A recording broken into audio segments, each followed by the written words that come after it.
الحمد لله رب العالمين، وصلى الله تعالى وسلم وبارك على جميع الأنبياء والمرسلين، خصوصا سيدهم وأفضلهم وإمامهم خاتم الأنبياء والمرسلين محمد وآله أجمعين، من الصحب والأزواج والقرابة والتابعين لهم بإحسان إلى يوم الدين. مسلمانانی بەڕێز و خۆشەویست برایان خوشکان، السلام عليكم ورحمة الله.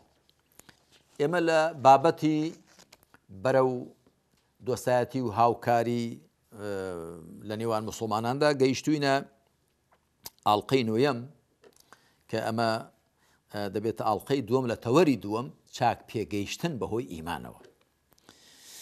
لەم ئاڵقەی نوێمەدا لەژێر ناونیشانی ئیمان چییە و چۆنە؟ ئەم ئاڵقەیە لەم ژێر ئەم ناونیشانەدا پێشکەشی ئەوەی بەڕێز دەکەم. من لە 5 خاڵدا باسی ئیمان دەکەم. یەکەم پێناسەی ئیمان، دووەم پێکاتەکانی ئیمان، سێم پایەکانی ئیمان، چوارەم زیادکردن و کەمکردنی ئیمان، پێنجەمیش پلەکانی ئیمان.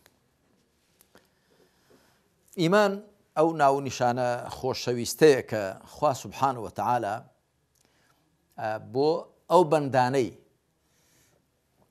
کە بڕوایان بە پێغەمبەری کۆتایی محەممەد صلی الله عليه وسلم هێناوە و بڕیاریشان داوە کە ژینیان بە پێی دینیان بێ، دینێک کە لە قورئان و سونەتدا بەرجەسەیە، خوا ئەو ناونیشانەی بۆ هەڵبژاردوون. یا ئەیها الذین ئامنوا، ئەی ئەوانەی بڕواتان هێناوە، کە بۆ زانیاری هەموو لایەک یا ئەیها الذین ئامنوا دەیان جار لە قورئانی مەدینەیدا هاتووە، لە سوورەتەکانی ئەلبەقەرە، ئالی عیمران، النساء، المائدە، سوورەتەکانی دیکە، بەڵام یەک جاریش لە سوورەتە مەککەیەکاندا یا ئەیها الذین ئامنوا نەهاتووە. بۆ چونکە لە قۆناغی مەکەدا مسلمانان نەبوو بوونە کۆمەڵگایەک چ جای ببنە قەوارەیەکی سیاسی کە شایستەی ئەوە بن خوا سوبحانه وتعالى وەکو کۆمەڵێک خەڵک بیان دوێنێ و ئەرکە شەرعیەکانیان پێ بەسپێرێ، ئەو ئەرکانە جێبەجێکەن، ئەو قەدەغانە مەشتێنن. جارێت توانا و شایستەی ئەوەیان نەبوو، بەڵکو لە مەکە مسلمانان چەوسێنراوە بوون و بێقەوارە بوون. بۆیە خوا سوبحانه وتعالى خوای کار بەجێ هیچ ئەرکێکی پێ نەسپاردوون کە بە پەچی لەسەر ئەوە کەوت بێ بە هەرەوەزی و بە دەست جەمعی جێبەجێکەن. با بزانین ئیمان چییە؟ زانایانی ئیسلام بە چەند جۆرێک ئیمانیان پێناسە کردووە کە هەمووی لە نێوەڕۆکدا دەبنەوە بە یەک. هەندێکیان گوتویانە الإيمان هو الإيقان بالجنان والإقرار باللسان والعمل بالأركان. ئیمان بریتە لە دڵنیابوون بەدڵ دڵنیابی لەو ڕاستیانەی کە پێغەمبەر عەلەیهی السەڵاتو وەسەلام لە خواوە هەواڵی پێداون، واتە دڵنیابی لە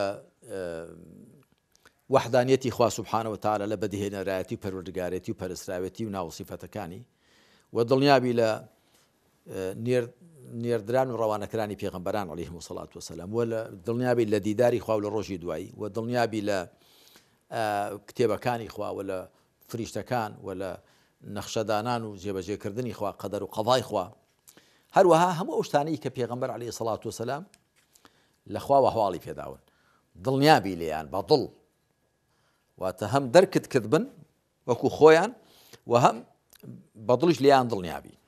ئەمجا والإقرار باللسان، دان پێداهێنان بە زمان، دوای ئەو شتان لە دڵدا جێگیر دەبن دەبێت بە زمانیش دانیان پێدابێنی. والعمل بالأركان، و بە ئەندامەکانی شت بە پێی ئەوە کار بکەی و جێبەجێیان بکەی. هەندێکی دیکە گوتوانە الإيمان قول وعمل، قول القلب واللسان وعمل القلب والجوارح. ئیمانیان کردو بە 4 بەش، توانە 4 پێکاتەی هەیە. توانە ئیمان قسەیە و کردەوەیە، قسەی زمان و دڵ و کردەوەی دڵ و ئەندامەکان. مەبەستیان لە قسەی دڵ تەصدیق و بەڕازدانینی عەقڵ و دڵە، و مەبەستیان لە قسەی زمانیش ئەوە دیارە دەربڕینە. مەبەستیان لە کردەوەی دڵ قبوڵکردن و ویستن و خۆشویستن و پەسەندکردنی بە دڵە، و مەبەستیان لە کردەوەی ئەندامەکان جێبەجێکردن و بەڕێوەچوونە بە پێی ئەوە. ئەمە وەکو بە کورتی پێناسەی ئیمان کە دوای زیاتر ڕوونی دەکەینەوە. بینە سەر پێکاتەکانی ئیمان. ئیمان چوار پێکاتەی هەیە و کوم لە کتێبەکانی خۆمدا بە تەفسیل باسم کردووە لە ئیمان و عەقیدەی ئیسلامیدا لە ڕوونکردنەوەی عەقیدەی تەحاویدا و لە کتێبەکانی دیکەدا بە تەفسیل باسمان کردووە. ئیمان چوار پێکاتەی هەیە. لە بەرۆ مرۆڤ چوار هێزی هەیە. هێزی عەقڵی کەشتی پێدەزانی و پێدەرەک دەکا، هێزی دڵ، هێزێکی ئیرادی دڵ و دەروون کەشتی پێ قبوڵ دەکایان ڕەفز دەکا، و هێزێکی دەربڕین کە هێزی زمانە، و هێزی جێبەجێکردن کە ئەندامەکانن. ئیمان پەیوەستە بە هەر کام لەو چوار هێزانەوە. ئیمان پێشێ دەبێ تۆ بە عەقڵ ڕاستیەکانی کە وەحی فەرموونی دەرکیان کەی، دەبێت دەرکیان کەویت وەکو وەحی فەرموونی ئاوە. ئەوە یەک. بە دڵ پێویستە ئەوانی کە زانی و تون دەرکت کردوون بە دڵ خۆشت بوێن، پەسەندیان کەی، قبوڵیان کەی، بۆیان ملکەش بی. بە زمان دانیان پێدابێنی و بە ئەندامەکانیشت بە پێی ئەوە بەڕێوە بچی و جێبەجیان کەی.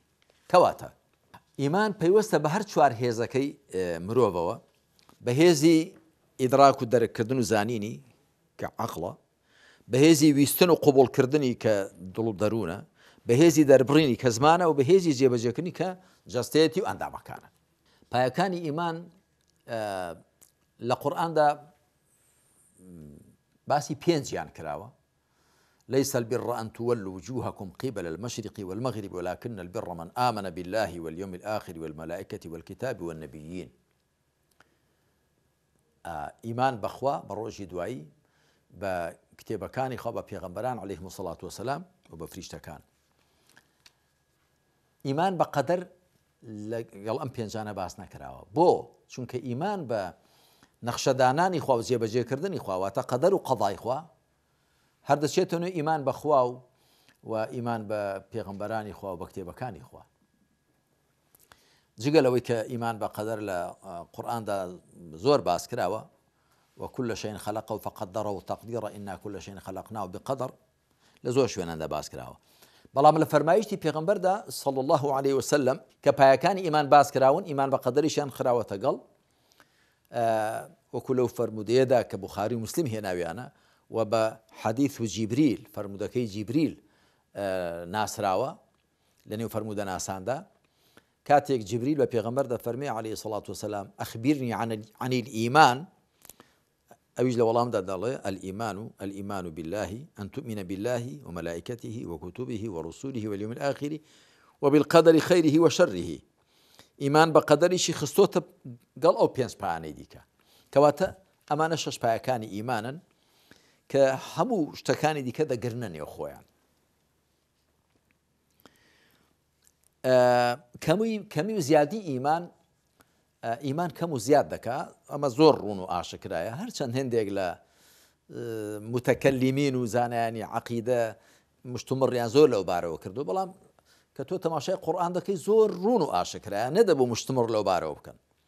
خوای پروردگار دەفەرمێ وئیدا توليت عليهم آياته زادتهم إيمانا. ئەگەر ئاەتەکانی خۆیان بەسەردا بکەن ئیمانیان پێ زیاد دەکات. هەروەها لە سوورەتی ئەوە، لە سوورەتی سەرەتای سوورەتی ئەنفال، لە سوورەتی تەوبەدا خوا دەفەرمێ فأما الذين آمنوا فزادتهم إيمانا وهم يستبشرون وأما الذين في قلوبهم مرض فزادتهم رجسا إلى رجسهم وماتوا وهم كافرون. ئەوانەی ئیمانیان هێناوە بە ئاەتەکانی قورئان بەدابەزینی سوورەتەکان ئیمانیان زیاد دەکات. هەروەها لە فەرمایشی پێغەمبەردا هاتووە صلى الله عليه وسلم لا يزني الزاني حين يزني وهو مؤمن ولا يسرق السارق حين يسرق وهو مؤمن ولا يشرب الخمر حين يشربها وهو مؤمن. کەسێک کە زینا دەکات لە کاتی زیناکردنەکەیدا ئیمانی نییە، کە دزی دەکات لە کاتی دزیکردنەکەیدا ئیمانی نییە، و کە شەراب دەخواتەوە مەی دەخواتەوە لە کاتی خواردنەوەکەیدا ئیمانی نییە. یعنی چی؟ یعنی ئەو ئیمانەی نییە کە لەو گوناحە گەورانەی بژێڕێتەوە، نەک ئیمانی بە مطلقی نییە، یعنی ئیمانی واجبی نییە یا ئیمانی پەسەندی نییە. ئەو ئیمانەی نییە کە لە گوناحە گەورەکان بیژێڕێتەوە. جا ئەمە وەکو چۆن بۆ دزیکردن و بۆ زیناکردن و بۆ شەراب خۆری وایە، بۆ نوێش چواندن و ڕۆژ چواندن و حەج و عومرە چواندن و زەکات نەدان و بۆ پشڕاندنی پەیوەندی خزمایەتی و هێشاندنی دڵدایک و باب و جێبەجێنەکردنی مافی میوان و مافی دراوسێ و مافی منداڵ و بۆ هەمووی هەروایە. هەموو ئەو شتانەی کە ئەرکن و هەموو ئەو شتانەی کە قەدەغن دەبێت ئەرکەکان جێبەجێ بکرێن و قەدەغەکان نەشکێندرێن بە ئەندازەی ئەوە مانەوە ئینسان ئیمانی زیاد دەکا بە ئەندازەوە کە ئەرکەکان جێبەجێ دەکا و قەدەغەکان خۆیان لێ دوور دەگرێ و بە ئەندازەی ئەوە کە بەنێو گوناح و تاوانەکان دەکەوێت بە هەردوو جۆرەکانی ئەرێنی و نەرێنی ئەرێنی واتە ئەرکەکان دەسوێنێ و نەرینی واتە قەدەغەکان دەشتێنی مانەوە ئیمانەکەی کەم دەکا و کەسێک لە هیچ گوناحێک نەگەڕێتەوە ناتوانین بڵین هیچ تۆزقاڵێک ئیمانی هەیە چونکە گەر ئیمانی هەبێ کەم و زۆر لە گوناحان دەجێڕێتەوە بەڵام کەسێک بۆ هیچ گوناحێک سەری پێوە نەبێ گومانی تێدانی ناتوانێت دیعای ئیمان بکە وەکو یەکێک بە سوحبەت بە یەکێکی گوتی وڵا فڵان کەسم نەبینیوە نوێژێ بکە بەڵام دیتۆمە ڕۆژی بخوا ئەمانە هیچی بەسەر هیچ شەوە نییە پلەکانی ئیمان پێنجەم پلەکانی ئیمان ئایا یەک پلەیە یەک حاڵەتە بە تەکید نەخێر یا زۆرەکانی ئیمان بەلای کەمەوە سێ پلەی هەن پلەی خوارێ کە لای کەمی ئیمانی پێ دەڵێن هەر کەسێک ئەوەی نەبێ بە ئیماندار لە قەڵم نادرێ لای نێوەڕاستی ئیمان میانجی کە ئیمانی واجبیشی پێ دەڵێن ئەلئیمان الواجب ئیمانی پێویست ئەویش ئەو ئیمانەیە کە خاوەنەکەی لە گوناحە گەورەکان دەجێڕێتەوە گوناحە گەورەکان چ شواندنی ئەرکەکان بن چ شکاندنی قەدەغەکان بن و ئیمانی سەرتر الئیمان المطلق ئیمانی ڕەها کە ئیمانی پەسەندیشی پێدەگوترێت ئیمان المستحب ئەویش ئەو جۆرە ئیمانەیە کە خاوەنەکەی وا لێ دەکا سونەت و پەسەندەکانیش هەموو جێبەجێکە و خۆی لە ناپەسەندەکانیش بپارێزێ و هەمیشە لە خۆی وریابێ کەواتە ئیمان یەک پلەی نییە و یەک حاڵەتیشی نییە ئەمە لە سوورەتی مائیدەدا ئاماژەی پێکراوە کە خوای متعال دەفەرمێ لەبارەی قەدەغەکردنی قمار و شەرابەوە دەفەرمێ ليس على الذين آمنوا وعملوا الصالحات جناح فيما طعموا إذا ما اتقوا وآمنوا وعملوا الصالحات ثم اتقوا وآمنوا ثم اتقوا وأحسنوا والله يحب المحسنين دەیان کا بە سێپلە ئەوانەی کە پێشتر شەرابیان خواردوێتەوە واتە پێشەوەی قەدەغە بکرێ گوناحیان لەسەر نییە ئەگەر ئیذا ما اتقوا وآمنوا وعملوا الصالحات ئەگەر تەقوایان بوو بێ ئیمانیان بوو بێ کردەوە باشەکانی ئەنجام دابن دوای دەفەرمێت ثم اتقوا وآمنوا دوای ئیمانیان تەقوایان هەبوو ئیمانیان هێناوە ثم اتقوا وأحسنوا دەچێتە سەرتر دوای ئەهلی تەقوا بوون و ئەهلی ئیحسان و چاکەکاری بوون لە بەندایەتیکردنەکەیان بۆ خوادا هەڵبەتە لە نێو ئەو سێ پلێشدا واتە لای کەمی ئیمان لای نێوەڕاستی ئیمان و لوتکەی ئیمان پلەی زۆر هەن مسلمان لەسەری پێویستە بەردەوام هەوڵدا ئیمانەکەی خۆی چاکترکە وەکو لە سوورەتی نیسادا ڕوو لە مسلمانان دەکات دەفەرمێ يا أيها الذين آمنوا آمنوا بالله ورسوله والكتاب الذي نزل على رسوله والكتاب الذي أنزل من قبل ومن يكفر بالله وملائكته وكتبه ورسله واليوم الآخر فقد ضل ضلالا بعيدا أي أواني برواتان هێناوە بڕوا بێنن بەخوا و بە پێغەمبەرەکەی عليه الصلاة والسلام خۆ ئیمانیان هێناوە کەچی خوا دەفەرمێ ئیمان بێنن بەخوا بە پێغەمبەرەکەی واتە ئیمانی شاکتر بێنن هەوڵن ئیمانەکەتان قوڵتر بێ پتەوتر بێ محکەمتر بێ نەلەخشاوتر بێ هەروەها ئیمان بێنن بەو کتێبەی کە خوا بۆ لای دابەزاندون و بۆ کتێبانێک کە خوا پێشتر دای بەزاندون کەواتە ئیمان یەک حاڵەتی نییە و یەک جۆری نییە یەک پلەی نییە بۆیە هەمیشە مسلمان دەبێت لەگەڵ خۆیدا خەریک بێ ئەگەر لە پلەی خوارەوەی ئیمان بێ لای کەمی ئیمانی هەبێ بابی کاتە ئیمانی واجب و پێویست ئەگەر ئیمانی واجب و پێویستی هەبێ لە هەموو گوناحەکان خۆی بپارێزێ ئیمانێکی وایە بیپارێزێ با هەوڵدا بچێتە ئیمانی سەرتر ئیمانی ڕەها ئیمانێکە لوتکەی ئیمانە خوا بە لوتف و کەڕەمی خۆی تەوفیق مامدا ئێمە باشترین ئیمانمان هەبێ ئیمانی پەسەند لوتکەی ئیمانمان هەبێ بۆی کە لوتکەی بەندایەتی بۆ خوا و فەرمانبەری بۆ خواشمان هەبێ و لوتکەی تەزکیە و تەقوا و ڕەوشی بەرز و جوانیشمان هەبێ و لوتکەی برایەتی و تەبایی و هاوکاری و دۆستایەتیشمان لەگەڵ ئیمانداراندا هەبێ کە گومانی تێدانە بە ئەندازەی ئەوە کە لە بەهۆی ئیمانەوە پێدەگەین بە ئەندازەی ئەوە بەرەو دۆستایەتی و هاوکاری و دڵسۆزی لەگەڵ باقی مسلماناندا دەڕۆین و هەنگاو دەنێین و خەمی واقع و کۆمەلگا و دەوروبەرەکەی خۆمان دەخۆین کە بیهێنینە سەرجادەی شەریعەت و دووری خەینە لە گوناح و تاوان و لادان خوا لەو کەسانەمان گێڕێ بلطف وكرمي خوي لرجا كوتاي بما القيام دينين.